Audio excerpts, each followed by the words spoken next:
Welcome to my scientifically informed insider look at mental health topics. If you find this video to be interesting or helpful, please like it and subscribe to my channel. Hello, this is Dr. Grande. Today's question asks, how does somebody make the decision to stay in a relationship with a narcissist or to leave that relationship? This decision is referred to as the stay-leave decision. And of course it applies to a number of different types of relationships, but again here I'm talking about a relationship with a narcissist.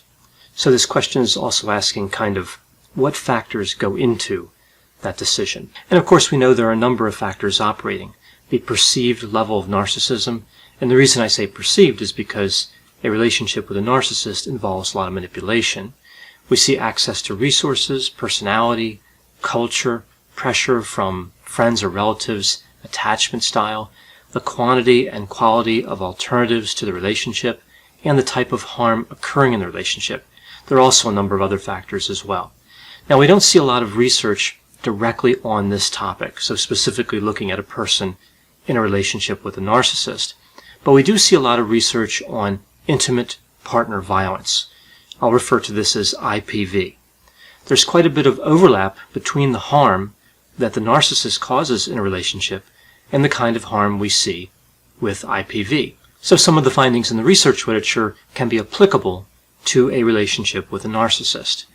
Now, of course, there are some differences too. In the way I'm conceptualizing the relationship with the narcissist for this video, the harm is limited to the emotional domain, putting somebody down, manipulating, deceiving, behavior like that. Of course, in real life, a narcissist can cause physical harm as well. Another major difference in the research on IPV is that it tends to be focused on female victims and male perpetrators, which of course isn't always the case with IPV, and it isn't always the case when somebody is in a relationship with a narcissist. So in trying to predict a victim's leaving intentions and behaviors, there are two models that are fairly popular in the research literature: the investment model and the theory of planned behavior. So with the investment model, this model asserts that relationship continuation is positively correlated with relationship commitment. So if somebody's very committed to a relationship, they tend to stay in that relationship. That makes sense. That's fairly straightforward. Now, the construct of commitment includes factors like feelings of attachment and intentions to maintain the relationship. This commitment is a function of relationship investment. What type of resources are connected to that relationship? How much has the person already put into the relationship in terms of emotions, energy, money, time? A lot of different factors, a lot of different ideas can be invested. Now, we also see relationship satisfaction as part of commitment. How does the person evaluate the relationship? This, of course, is about perception. Somebody may be satisfied with a relationship even if it seems like they shouldn't be satisfied with that relationship from the perception of an outside observer. Commitment is also a function of the perception of having few alternatives. So how attractive are the alternatives? Now, an important note here, the alternatives are not just other people, like other potential romantic partners. Another alternative that may or may not be attractive would be the absence of a romantic relationship. So how comfortable is somebody with being alone? At least alone, again, romantically speaking. The other model is the theory of planned behavior, and this model asserts that a person's intention to use a behavior is the best predictor of an individual engaging in that behavior. Like the other model, this seems fairly straightforward. If somebody intends to leave a relationship with a narcissist, that would predict they're going to leave that relationship. Intention, in this model, is a function of a person's attitude toward the behavior.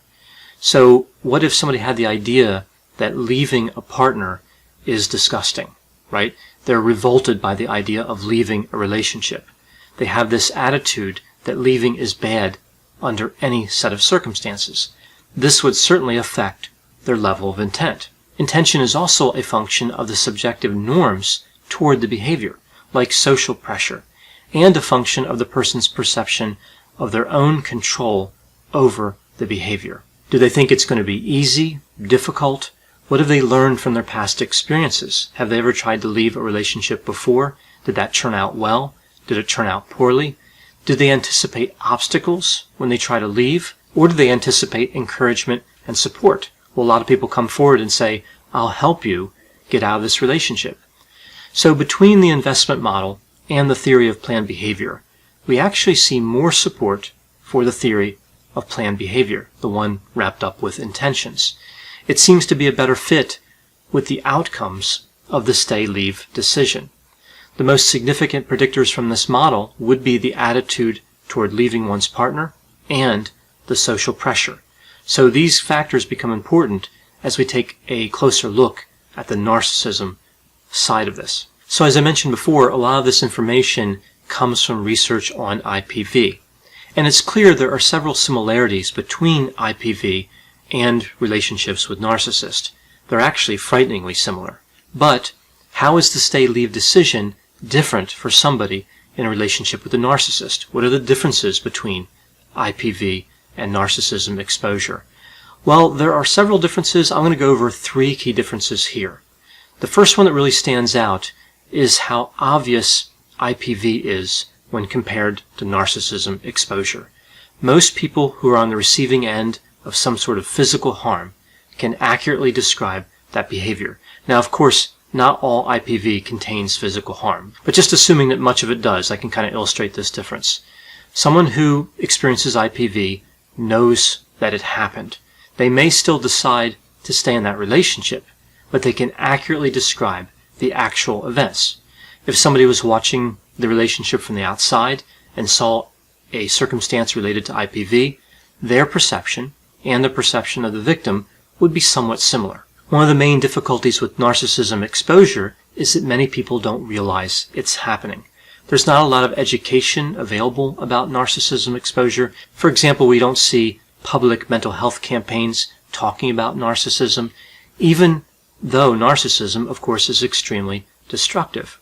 A person who has been the victim of narcissism exposure may think that the harmful behavior directed toward them is somehow their fault.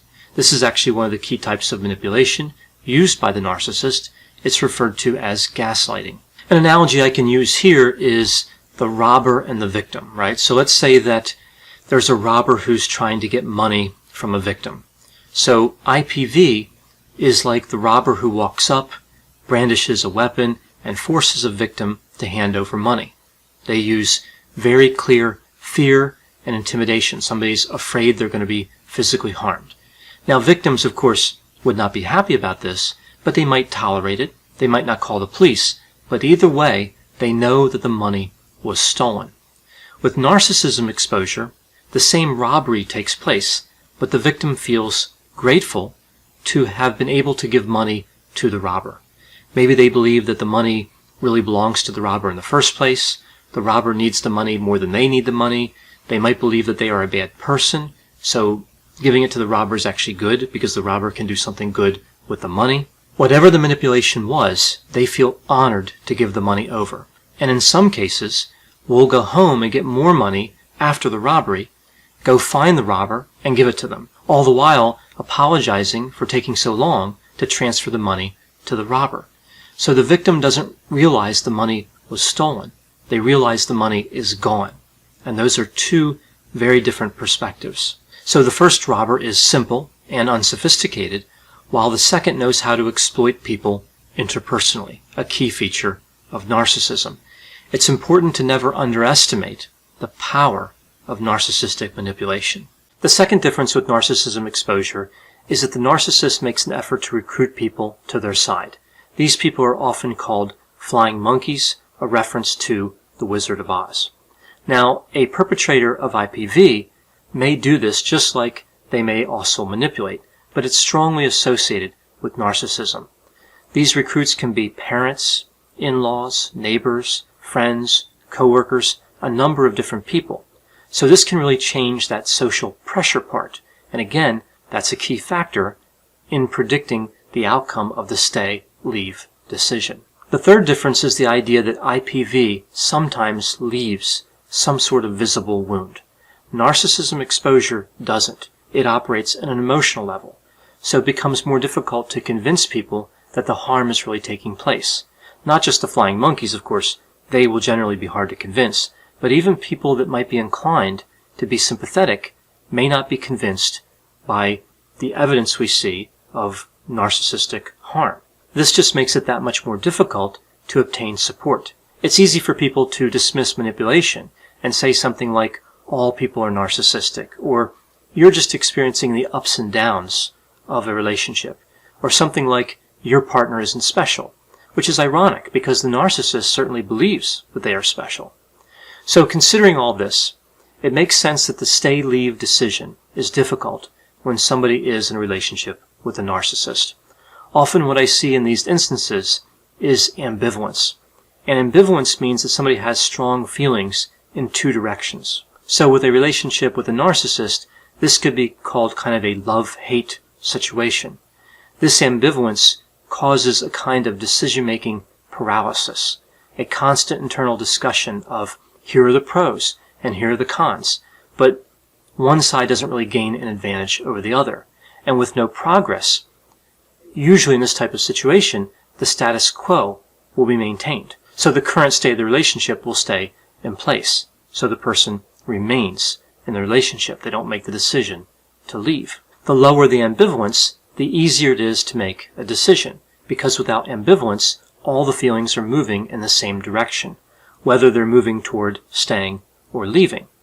And this is why I think one of the key steps in trying to navigate this decision is to seek counseling around the ambivalence.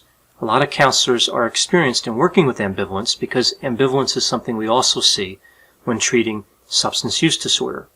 A lot of the same theories that apply to using substances apply to a relationship with a narcissist. So when ambivalence is high, if it stays high, again, it's really hard to make any type of definitive decision.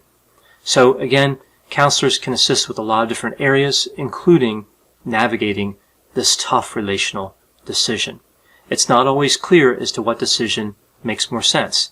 It's not always that leaving is good or staying is good. It really makes sense to get advice from a licensed professional to help figure out these individual situations, right? The circumstances surrounding any particular person's relationship with a narcissist. So I know whenever I talk about topics like staying with a narcissist or leaving a narcissist, there are going to be a variety of opinions. Please put any opinions and thoughts in the comment section. They always generate an interesting dialogue. As always, I hope you found this description of the stay-leave decision and narcissism to be interesting.